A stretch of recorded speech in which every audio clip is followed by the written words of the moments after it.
네, 매주마다 간증하는 시간이 은혜가 됩니다. 우리 이하영 성도님 오늘 간증해 주셔서 너무 감사하고 그냥 삶이 늘 이 온 가족이 이렇게 은혜 가운데 남편도 간증하시고 아내도 간증하시고 아이들은 뛰어다니면서 또 교회 학교 참여하고 한 가족이 된 것이 얼마나 놀라운 은혜인가 하는 것들을 보게 되고 한 가족들이 이렇게 주님 안에서 또 큰 공동체 가족으로 살아갈 수 있는 은혜 주신 거 너무나 감사를 드립니다.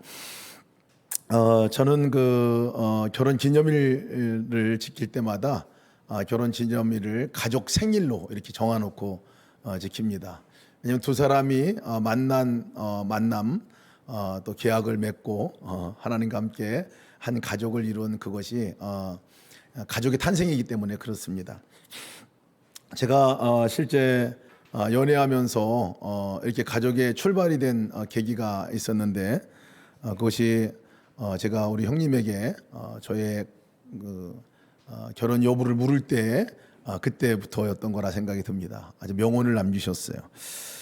제가 연애할 때 이렇게 이 사람하고 결혼을 해야 될지 안 해야 될지 모르겠더라고요. 그래서 제가 우리 형님께 전화를 해서 의견을 물었습니다. 이런 사람이 있는데 어떻게 생각하느냐, 어땠으면 좋겠느냐 그랬더니 그때 저 형님이 저에게 묻더라고요. 너 점수 몇 점 줄 수 있겠느냐 라고 얘기를 하더라고요. 그러니까 제가 점수를 얘기를 했어요. 몇 점인지는 비밀입니다. 그 얘기를 했는데 그리고 나서 그거 듣더니 하는 얘기가 그럼 결혼을 하라는 거예요. 제가 생각했던 고득점이 아니었기 때문에 그래도 좀 점수가 좀 높아야 되는 거 아니냐 그랬더니 자기 생각할 때 50점 이상이면 무조건 결혼을 하라는 거예요. 그러면서 하는 얘기가 50점은 이미 만들어진 거고 그리고 나머지 50점은 평생 만들어가는 거다라는 얘기를 했어요. 아마 우리 형님이 얘기한 것 가운데 최고 명언이 아닐까 싶습니다. 진짜 살다 보니까 그렇더라고요. 완성체가 아니라 완전한 존재로 만나서 함께 하는 것이 아니라 부족하지만 그냥 그 부족함을 갖고 함께 만들어 나가는 것이 가정인 것을 나중에 알게 됐습니다. 지금도 30년 지났는데요. 지금도 그 가정을 만들어 나가고 또 세워나가는 일들을 계속 하고 있습니다. 결혼하고 나니까요. 두 사람만이었었는데 결혼하고 나니까 아들이 태어났어요. 그리고 또 다른 아들이 태어났어요. 둘이 또 태어났어요. 그 아들이 저를 보고 아빠라 그러더라고요. 오늘 아빠라고 부르는 아들이 오늘 왔어요. 같이 오늘 예배에. 우리 김아람 천사님, 오대양 사모님 같이 참여했는데 네. 없었던 사람들이죠. 근데 부부가 되고 가족이 되면서 또 새 사람이 생겼어요. 참 신비롭더라고요. 저는 그게. 그리고 또 하나 아이들이 또 생기고 그렇게 살아오는데 여전히 사실은 아빠가 되고 또 이렇게 되어 살았지만 완전히 초보 아빠로 지금까지도 제대로 되지 못한 아빠 같은 생각이 드는데 그렇게 살아오게 됐습니다. 가정을 이루는 것이 참 신비롭더라고요. 제가 결혼하고 나니까 그때 아내하고만 만난 건데 갑자기 또 집안이 생겼어요. 우리 어떤 아저씨 한 분과 어떤 아주머니 한 분이 계셨는데 그분이 벼랑간에 제 아버지가 되고 제 어머니가 되었습니다. 제가 장인어른이라 부르고 장모님이라고 부르세요. 그렇게 됐어요. 관계가 좀 신비롭더라고요. 두 사람이 만났는데 전혀 알지 못했던 이분들이 저희 아버지가 되고 또 어머니가 되고 지금까지 법적으로도 효력을 발휘하는 그 관계 가운데 살아가고 있습니다. 참 가족이라는 게 신비로웠어요. 근데 그 가족도 지나고 나니까 처음에는 낯설더니 지금은 정말 사랑 안에 연합한 가족이 되었습니다. 가족은 이렇게 한 번 맺어지면 끊을 수 없는 관계가 또 가족입니다. 평생 정말 지지고 볶고 내가 왜 이 사람하고 또 아버지와 아들, 자녀들에게도 마찬가지로 그 안에 너무 부족한 것 때문에 때로는 깊은 상처도 있고 뭐 이렇게 하지만 끊을 수 없는 것이 가족이지요. 남편과 아내도 보면 정말 안 맞는 사람들이에요. 제일 안 맞는 사람이 세상에 있다면 남편이고 아내더라고요. 워낙 성격이 달라요. 완전히 다른데 그 다른 사람이 한 몸을 이루어서 가족을 이루어 나가는 것은 신비로운 것이라 이렇게 생각이 듭니다. 근데 누구나가 다 사실 가족의 일원이죠. 누구나가 다 가족들이 있습니다. 근데 오늘 성경에 보면 가족에 대한 이야기를 하고 있어요. 이런 가족에 대한 이야기를 오늘 성경을 하고 있습니다. 예수님께서 물으신 질문이죠. 누가 내 가족이냐? 누가 내 가족이냐? 라고 하는 그 질문을 하고 있는데, 이것은 우리가 일반적으로 지금까지 경험했던 그 가족과 좀 다른, 정말 또 새로운 가족에 대한 개념을 주님께서 얘기를 하고 계신 거예요. 오늘 마가복음 3장 31절 35절 말씀 보면 예수님께서 귀신을 쫓아내고 병든 자를 고치고 하는 역사들이 일어날 때 많은 사람들이 몰려왔다고 그랬어요. 많은 사람들이 몰려와서 그렇게 역사 가운데 있었는데, 그때 예수님의 어머니와 예수님의 동생들이 찾아옵니다. 예수님께 찾아오는 장면이에요. 오늘 장면이. 예수님이 어머니는 알겠는데 동생들은 도대체 누군가 보니까, 여러분 예수님이 몇 형제인지 아세요? 예수님이 맏아들인 거는 알겠죠, 그죠? 제일 먼저 태어났으니까. 예수님이 성경에 기록된 보니까 동생들 숫자가 6명이다. 6명. 야고보, 요셉, 시몬, 유다. 이게 이름이 명시된 거고요. 두 또 여동생이 있었는데 그 이름은 명시되지는 않았어요. 아무튼 6명의 동생들이 있었는데 그 동생들이 다 왔는지 아니면 몇 명만 온 건지 잘 모르겠는데 어머니와 동생들이 찾아왔어요. 찾아오신 이유가 뭐냐면요, 그 당시에 서기관과 바리새인이 예수님 막 귀신을 쫓아내니까, 그리고 막 병든 자를 고치고 정말 초인적인 사람이 할 수 없는 일들을 행한 거니까 혹시 그 귀신이 하는 일이 아닌가, 그래가지고 예수님이 귀신 들렸다고 몰아붙이고 있을 때였거든요. 그 얘기를 이 가족들이 들었습니다. 친족들이 듣고 정말 걱정이 돼서 온 거예요. 사실은 친족들이 함께 예수님을 데리러 왔다, 이렇게 성경은 기록하고 있는데, 왜냐 하면 그가 미쳤다 하미로다 이렇게 하고 있을 때였어요. 아무튼 이 어머니와 동생들이 그것과 그 분위기 가운데서 오신 건데요. 예수님께 오셔서 찾아오셨어요. 근데 왜 찾아오셨고 그 다음에 어떤 썸씽이 있었는지는 성경은 얘기하지 않아요. 근데 예수님 어머니와 동생들이 찾아오셨을 때 그것을 보고 예수님께 진짜 제자들에게 하고 싶었던 얘기를 합니다. 진짜 중요한 것들을 알려주기 위해서 그것을 비유를 들어서 설명을 합니다. 찾아오셨다는 말에 누가 내 어머니고 누가 내 동생들이냐라고 묻는 이 질문이 사실은 기독교 가운데서 또 기독교를 반대하는 사람들이 이걸 붙들고 막 예수님을 비난하는 말거리도 되기도 합니다. 그것만 따와가지고 얘기를 할 때는 그렇습니다. 그래서 예수 믿는 사람들은 배은망덕한 사람들이다, 어머니와 동생을 아는 척도 안 하는 사람들 아니냐, 이렇게 비난하는 사람도 있습니다.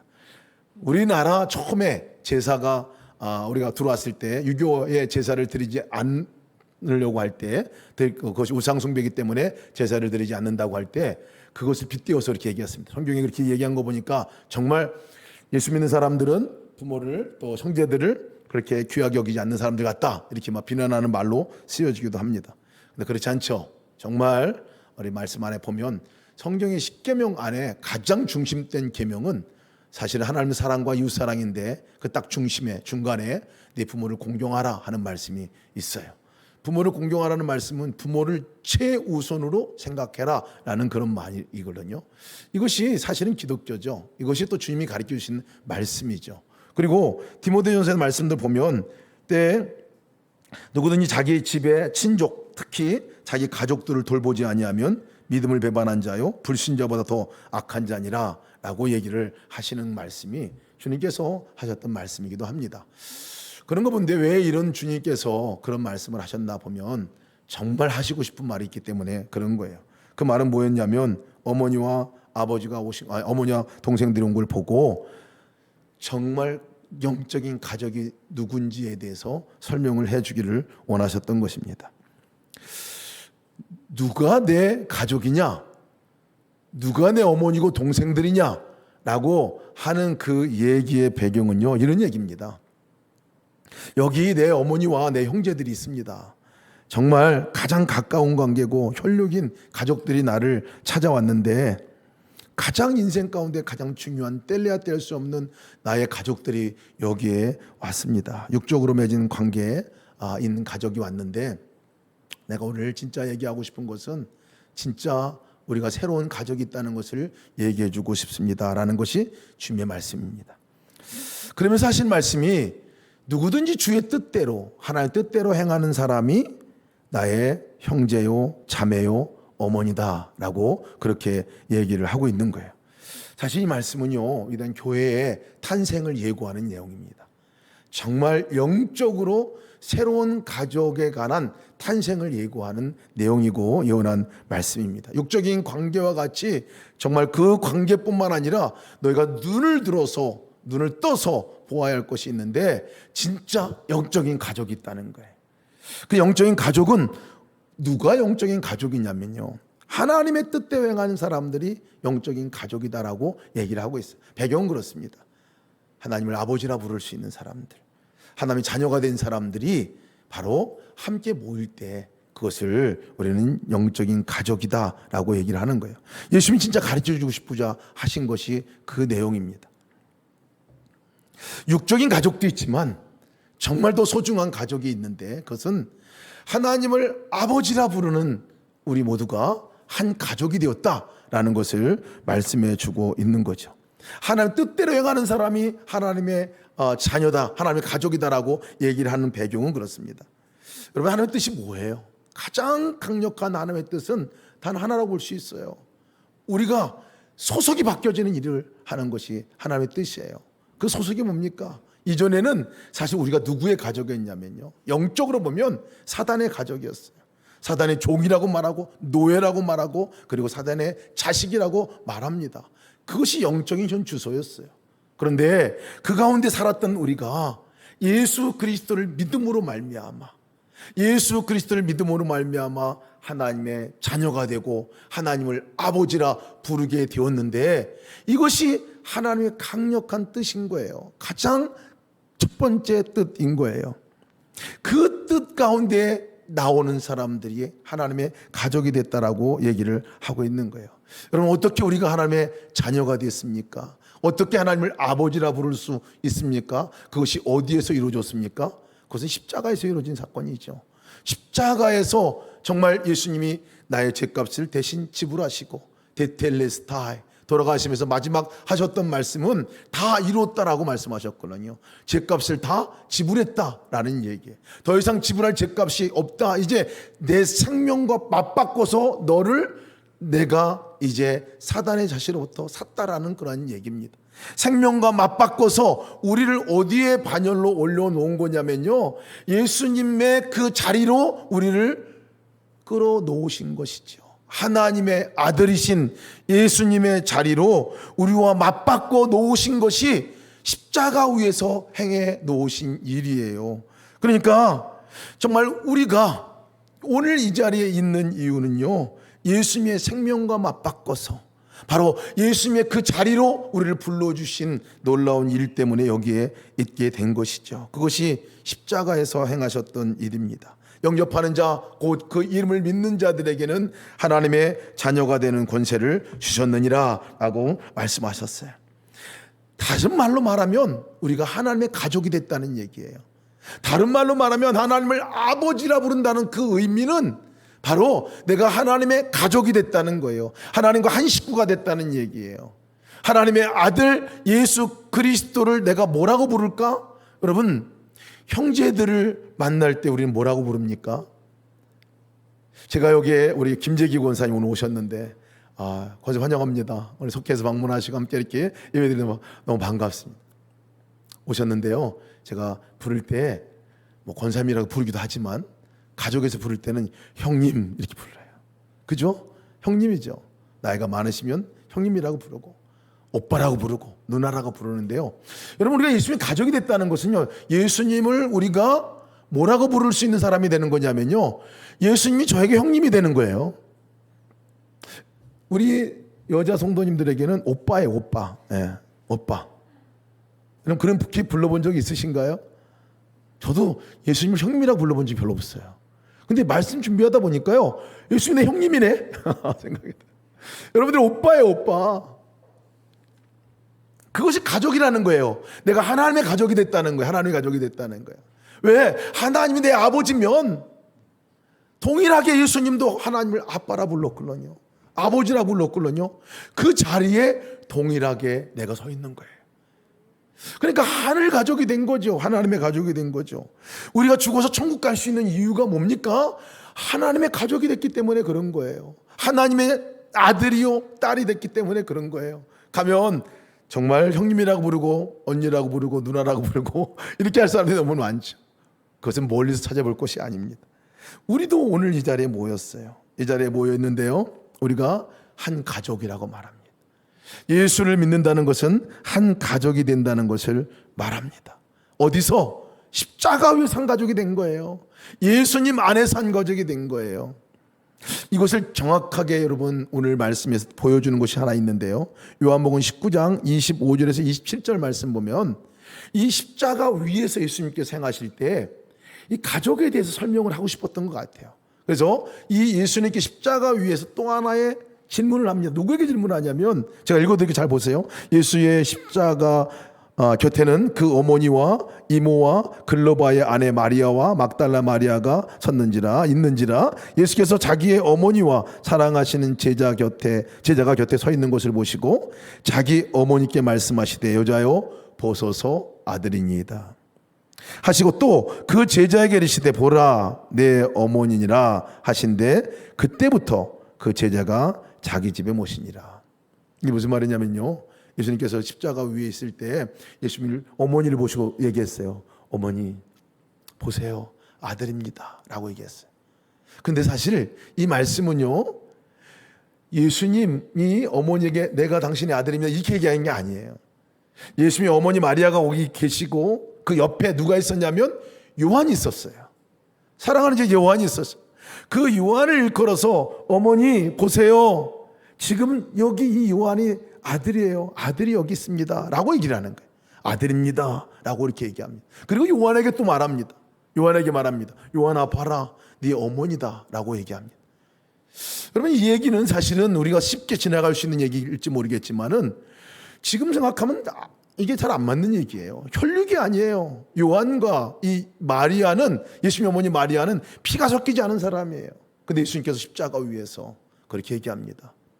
어머니에게 요한이 아들이라고 말합니다. 요한에게 네 어머니라고 말합니다. 그것을 이유로다가 요한의 평생을 예수님의 어머니를 자기 어머니와 같이 섬겼더라라고 얘기를 하고 있는 거죠. 이것이 새로 맺은 관계입니다. 이것이 새로 맺은 영적인 우리 가족 관계라는 것을 말하고 있어요. 주기도문도 보면요, 우리가 하나님 아버지라 부를 때 아버지라고 부르는 그 공동체의 고백이요, 우리 아버지라고 고백하라고 그랬어요. 우리 아버지. 왜냐하면 그것은 가족들이 함께 기도하는 기도기 때문에 그렇습니다. 한 공동체이기 때문에 그렇습니다. 초대교회를 보면요, 초대교회가 사실은 모여있는 여러 사람들의 모임이 아니라 사실은 가족들의 모임이었어요. 하나님을 아버지라 부르는 가족의 모임이 초대교회 공동체 모임이었어요. 그래서 가정에서 모였어요. 가정에서 모이면서 하나님을 아버지라 부르고 자녀들이, 형제들이 함께 모여서 모이는 모임이 초대교회 모임이었어요. 서로가 나누고 떡을 떼고 서로의 삶을 같이 공유하고 어려울 때 서로가 돕고 함께 해나가는, 함께 주님을 따라가는 공동체가 초대교회 공동체였습니다. 그런 거 보면요, 여러분 오늘 우리가 이 예수동행교회가 무슨 공동체라고 말하냐면요, 가족 공동체라고 말합니다. 우리가 예수님 때문에 이곳에 모였어요. 예수님 자녀들로 모였어요. 이 공동체를 우리는 뭐라고 말하냐면 가족 공동체다, 우리는 한 가족이다 라고 말하는 거예요. 그런 거 보면 옆에 있는 앉아 계신 분들, 여러분 우리 집에서 부르려면 뭐라고, 교회에서 부를 때는 집사님 권사님 부르지만 실제적으로다가는 형님 오빠 동생 같이 옆에 방 불러볼까요? 옆에 옆에 쳐다보세요 한번. 이름도 불러보시고 좀 나이보다 많으면 우리 구민정 누님 이렇게 부르잖아요. 편영선 누님 이렇게 부르습니다. 제가 이렇게 부를 수 있는 것 같아요. 이게 우리 가족 공동체인 교회이죠. 함께 해나가는 거예요. 제가 우리 교회 오면서 정말 이 교회가 그렇지, 하나님의 한 가족이지 하는 것들 느낄 때가 정말 매 순간마다 느낍니다. 지난번에 우리 어디죠, 야외에 우리 갔을 때 신발 던지기를 했어요. 그래서 거기에 딱 목사님과 같이 먹는 식사권을 따내신 분이 계셨는데 누구냐면 이하영 성도, 오늘 간증하신 이하영 성도님이셨어요. 김한태 성도님 가정이 함께 식사를 하고 지한이 지훈이하고 함께 식사를 하는데 나를 잡고 식사를 하려고 했는데 한 분이 유사 가족이라고 함께 같이 참여를 하신다고 그랬어요. 물론 아이들을 돌보려고 하는 그 마음은 충분히 이해하는데 그러니까 유사 가족이니까 함께 해야 된다는 거예요. 함께. 김모 집사님께서 그렇게 유사 가족이라고 이렇게 오셨어요. 근데 보니까요, 유사 가족이 아니라 진짜 가족인 거예요. 우리 이 가정을 주님께 이끌고 또 아까 간증에서도 얘기하셨지만 매 순간에 함께 기도하고 함께 찾아가고 함께 돌보고 한 가족으로서 그렇게 살아가시는 그 모습들을 보니까요, 이게 교회지, 이것이 가족이지 않은 생각을 갖게 됐습니다. 교회는 가족인 거예요. 예수 믿는 사람 안에서 우리가 함께 만나는 만남은 가족의 만남인 거예요. 지난번 세례 받고 우리 함께 축하해 줄 때도 너무나 감동이 되는 게, 세례는 그래서 새 가족이 탄생하는 날이 세례 받는 날이에요. 아, 새 가족이, 새로운 가족, 그렇게 얘기하잖아요. 또 새롭게 교회에 오시면 새 가족이라고 말하잖아요. 그 의미는 이 공동체 한 가족이 된다는 말이에요. 한 가족이 된다는 말이에요. 하나님을 아버지라 고백하는 형제 자매가 되고 함께 우리가 한 가족이 된다는 말이에요. 지난주 금요일 날 루아를 신방을 했어요. 루아 신방을 했는데 얼마나 감동이 되는지 몰라요. 초인종 누를 때보다 누르면서부터 막 그냥 가슴이 콩닥콩닥해요. 만남에 그 기대가 있어서. 대표로 제가 먼저 만나고 왔어요. 나중에 루아 오겠지만은 루아를 만나는데 그렇게 조그만 아이가 그렇게 건강하게 그렇게 지금 이렇게 방긋 웃으며, 물론 갈 때는 방긋 웃지는 않았어요. 나중에 제가 이렇게 끝나고 나서 그 우리 서원호 집사님이 연출한 사진, 웃는 사진을 찍어서 단톡방에 올렸는데, 예, 너무 그냥 자고 있는 모습이 너무 이쁘더라고요. 너무 이쁘더라고요. 그래서 제가 만지지를 못하겠어요. 이렇게 어떻게 저기 할까. 그래서 제가 그냥 기도만 해드리고 같이 이렇게 보기만 했는데 서원호 집사님이 우리 안수 기도를 해주셨으면 좋겠다고 해서, 그래서 기도를 하는데 뭐 얼마나 가슴이 뭉클하고 그런지 모르겠어요. 왜? 루아는 서원호 집사님과 이현지 집사님의 아이가 아니에요. 그 아이만이 아니에요. 온 교회의 우리 아들이죠. 교회의 아이죠. 함께 기도로, 함께 그 어려운 과정 가운데서 함께 그 아이가 정말 그것을 극복하고 지금 이제 그렇게 건강한 아이로 서 있는 모습을 보니까요, 아, 이 아이는 교회의 아이구나, 교회의 아이구나 생각이 들었어요. 한 가족이죠. 근데 그 루아만 그렇겠어요? 우리 안에 있는 지한이, 지훈이, 유화, 우리도 모든 우리 아이들이 우리들의 가족 아니겠습니까? 지한이와 지훈이가 세례받을 때 제가 그렇게 얘기를 했습니다. 이 세례받는다는 의미는, 이제 지한이가 지훈이가 세례받는다는 의미는 이하영 성도님과 또 김한태 성도님의 그 아들만이 아니라 이제는 교회 아이가 된다는 말입니다. 교회 한 식구가 된다는 말입니다라고 얘기를 했어요. 교회가 그런 곳이죠. 한 가족이 되는 곳입니다. 이것은 여러분 법적인 구속력이 있습니다. 우리가 새로 두 사람이 만나가지고 함께 서약하고 한 가족을 이루는 것이 서약이 법적인 구속력이 있는 것과 같이, 여러분 우리가 세례받고 함께 하나님을 아버지라 부르고 함께 우리가 이렇게 모이는 이 모임의 공동체가 법적으로다가 한 가족이 됐다는 거예요. 그것이 하나님께서 영적으로 다 그렇게 여겨주신다는 것입니다. 함께 하나님을 아버지라 고백하고 함께 우리가 살아가는 공동체가 교회인 거죠. 근데 여러분, 우리가 교회를 생각할 때 그러면 그 가족이라면 얼마나 아름다울까, 완벽한 공동체일까 생각을 하고 이렇게 생각을 하죠. 근데 진짜 여러분, 이 교회가 완전한 공동체일까요? 또 우리의 가정은 완전한 공동체일까요?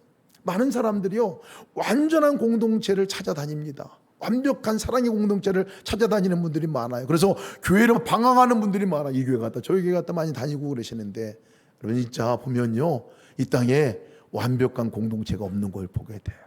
어디도 완벽한 공동체가 없어요. 부부도 마찬가지입니다. 가족도 마찬가지입니다. 어디도 완벽한 공동체는 없어요. 그냥 다 부족하고 연약하고 힘들지만 그 가운데서 계속 만들어 나가는 과정을 갖고 있는 거죠. 만약에 다니다가 완벽한 공동체를 만났어요. 여러분, 근데 그 공동체가, 내가 그 공동체에 들어가는 순간에 그 완전함이 깨지는 걸 아십니까? 내가 완전하지 않는데, 그죠? 내가 완전하지 않는데 그 공동체가 나로 인해서 깨지게 되는 경우가 있죠. 다 부족한 사람들이 모인 곳입니다. 법적으로는 하나님께서 자녀라고 말하고, 이제 너는 내 자녀라고 말하고, 너는 너 형제라고 말하고, 한 가족이라고 말하는데요, 여전히 우리의 모습은 부족한 모습이에요. 죄투성이고요. 여전히 연약함들이 있게 되고요. 여전히 모나고 여전히 그 옛 성품들이 남아있는 그대로 우리가 있잖아요. 예수님 믿고 나면 어떤 사람은 그래요. 예수님 믿으면 한 번에 예수님으로 딱 태어나는 줄 아는 사람이 계세요. 그런가요? 그렇지 않아요. 예수님 믿는다는 것은 예수님과 내 안에 거하시는 나와 함께 연합하는 것을 의미하고, 내가 하나님의 자녀가 되는 권세를 주셨던 것을 의미하고, 법적으로 다 내가 하나님의 자녀라는 것을 이제 시작의 의미를 하지만, 내 여전히 이전의 삶과 내 모든 습관들이 여전히 부족하고 여전히 갈아나가고 세워나가고 변화되어져 가는 과정 중에 있다는 사실을 우리는 알아야 합니다. 나만 그렇겠어요? 다른 사람도 마찬가지입니다. 그래서 교회 와서 보면요, 다 보면 어떤 사람 보면, 야, 저 사람은 저것도 부족한 것 같고, 저 사람은 저것도 부족한 거, 저 사람은 저것도 부족한 것 같다라고 생각을 하는데요. 사실 그 시각으로 보면요, 평생 우리는 부족한 것만 보면 살 것 같아요. 서로를 향해서도 그렇잖아요.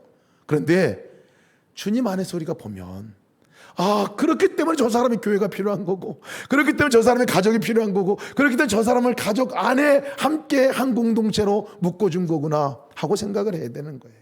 그렇잖아요, 여러분. 다 부족한 사람들이 와서 우리가 무엇을 우리가 지향하며 나가겠습니까?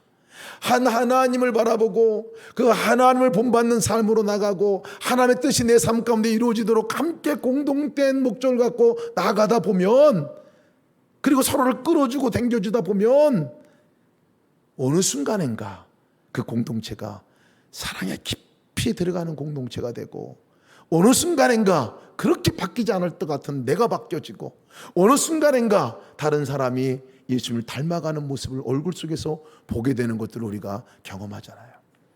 여러분, 사랑의 트라이앵글 구조를 아십니까? 사랑의 트라이앵글 구조가 있어요. 사랑의 트라이앵글 구조는요, 이런 구조입니다. 이거 딱 좋네요, 설명하기가. 이렇게 여기 하나님이 계세요. 하나님. 여기 두 사람이 있어요. 이렇게 삼각형 구조입니다. 이렇게. 우리 두 사람이 너무 다른데, 너무 부족한데, 언제 우리가 하나가 되고 언제 사랑의 연합이 되냐면요, 이 두 사람이 하나님께 가까이 나아갈 때입니다. 하나님께 우리가 가까이 나가고, 내가 하나님을 바라보고 주님과 동행하고 함께 주님의 뜻을 분별하고 주님의 뜻대로 행하며 나아가는 삶을 내가 살아가면 이것이 가까워져요. 서로 가까워져요. 그러면 정말 우리가 이해할 수 없고 내 삶의 의지로도 할 수 없었던 것들이 이렇게 바뀌어져서 하나됨의 역사를 경험하게 되어지는 것들을 보게 됩니다. 부부도 마찬가지예요. 두 사람이 어떻게 하나로 연합할 수 있나요? 너무나 다른데. 근데 신비로운 거는 뭐냐면요, 내가 주님 앞에 주님을 바라보고 주님 안에 거하고 주님과 동행하는 삶을 살게 되면요, 그렇게 이상했던 보였던 것, 그렇게 잘못돼 보였던 것들이 그냥 수용하고 포용해 나갈 수 있는 영역이 되어집니다. 부부도 마찬가지고 교회도 마찬가지예요. 교회 안에서도 우리가 오면 너무나 다른 사람들이 모여 있거든요. 너무나 다른 사람들이 있어요. 이 다른 사람들이 있는 이곳에서 어떻게 우리가 사랑 안에서 그 연합을 이루고 어떻게 우리가 한 몸 된 공동체를 우리가 세워나갈 수 있습니까? 단 한 가지밖에 없어요. 우리가 여기에 가족이 된 이유가 그 이유입니다. 하나님을 아버지라 부르는 것이 가족된 유일한 이유였는데요, 그 아버지가 분명해지면요, 우리가 하나가 될 수 있습니다. 아버지가 분명해지면 우리가 서로가 더 사랑 안에 연합할 수가 있습니다. 그런데 아버지가 분명하지 않으면요, 서로의 관계 속에서도 이게 가족이 맞나? 내가 여기 교회가 맞나? 사랑의 공동체 맞나? 의심하고 결국 그것을 버리게 됩니다. 제가 어렸을 때 아버지에 대해서 늘 우리 저 누님들이 하셨던 얘기가, 너는 저 주워 왔다는 거예요. 다름이 주워 왔다는 거예요. 그리고 제가 보니까 생긴 것도 다르고 완전히 좀 멸시받는 것 같고 집안에서 보니까, 그래서 제가 우리가 아버지가 아닌가 보다 생각을 했어요. 저는 저 비행장에 있는 미군이 저희 아버지인 줄 알고 쫓아다니는 적도 있어요. 근데 그 혼란의 시기에 어떤 일이 일어났냐면요, 모든 가족이 내 가족이 아닌 거예요. 사실은 아버지와 관계가 흐트러지니까 다른 사람 사랑커녕 내 형제가 아니니까 저러지, 내 엄마가 아니니까 저러지, 내 아버지 아니니까 저러지, 이렇게 나가는. 그러니까 행복이 없어요, 그 가운데. 근데 내 아버지가 분명하게 할머니로부터 제가 네 아버지가 맞는데 무슨 소리 하냐 하고 엄청 두드려 맞고 나서 깨닫고 나서 그리고 나서 보니까 우리 아버지 맞는 거예요. 모든 관계가 회복이 되더라고요. 여러분, 교회 안에서 우리가 언제 하나가 되는 줄 아십니까? 언제 다른 사람을 내가 사랑할 수 있는 힘이 생기는 줄 아십니까? 언제 내가 다른 사람을 끄집어 당겨주고 끌어주고 이끌어줄 수 있는 힘이 생기는 줄 아십니까? 나와 아버지의 관계가 분명하면 그럴 힘이 생기는 거예요. 근데 나와 아버지의 관계가 분명하지 않으면 모든 것이 힘들어져요. 어려워져요. 왜 우리가 예수님과 동행하자고 말합니까? 왜 예수님과 연합하자고 말합니까? 바로 내가 삶으로 인해서 다른 가족들이 살기 때문에 그렇습니다. 살 수 있기 때문에 그렇습니다. 내가 하나님과 연합된 관계가 분명하면 다른 사람들이 보여요. 다른 사람을 행복하게 해줄 수 있어요. 다른 사람을 기쁘게 해줄 수 있는 힘이 생기는 거예요.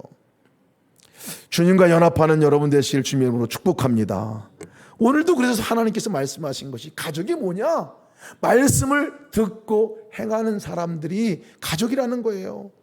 말씀을 듣고 행하는 사람들이 내 형제라고 말하는 거예요. 다른 말로 말하면 하나님과 관계 가운데서 하나님 말씀하는 걸 듣고 또 하나님 말씀대로 살아가는 그 삶을 내가 살게 되면 그 가족 관계가 깊어지게 된다는 거예요. 깊어지게 된다는 거예요. 나눔방 교회에서 우리가 함께 이 가족 공동체를 이루고 나가고 있죠. 매일같이 일기를 쓰면서 함께 나누고 함께 교제하고 또 우리가 모임 가질 때마다 예배 드릴 때 나눔방 교회 모일 때마다 서로의 말씀대로 살았는지 주님 바라봤는지 점검하고 함께하는 이유가 뭡니까? 그것이 가족을 만들어 나가는 일이에요. 서로를 세워나가는 일이기 때문에 그렇습니다. 여러분, 하나님이 여러분 아버지인 게 분명하십니까? 여러분, 하나님 아버지가 여러분들 이끌고 계신 게 분명해요. 여러분, 하나님의 자녀들이 맞습니까? 이게 분명해야 합니다. 이게 분명해요. 이게 분명하면 우리의 삶은 정말 내 삶이 풍성할 뿐만 아니라 다른 삶을, 다른 사람들을 정말 이끌고 나갈 수 있는 놀라운 은혜가 있게 될 것입니다. 우리 가족들은요, 이 교회 안에서 우리가 함께 가족이 되었는데요, 이 가족은요 언제까지 갈 가족인 줄 아세요? 우리 천국까지 갈 가족이에요. 천국 가면 또 만날 사람들, 천국 가면 계속 만날 분들이 우리 가족들이에요. 가족들이에요. 여러분, 분들 한번 보시고 여러분 오늘 아주 따뜻한 사랑의 표현으로 한번 이름 한번 불러주시기 바랍니다. 옆에 분들 이름 한번 불러주실까요? 예. 또 형님이면 형님, 오빠면 오빠, 동생이면 동생, 예, 한번 이렇게 불러주시기 바랍니다. 네. 우리의 가족이 있어요. 우리 모두가 주님 안에서 가족입니다. 예수동행 교회 안에 하나님께 불러주신 것은 우리 가족으로 불러주신 거예요. 함께 살아가는 삶의 가족으로 불러주신 것을 기억하시기를 축복합니다.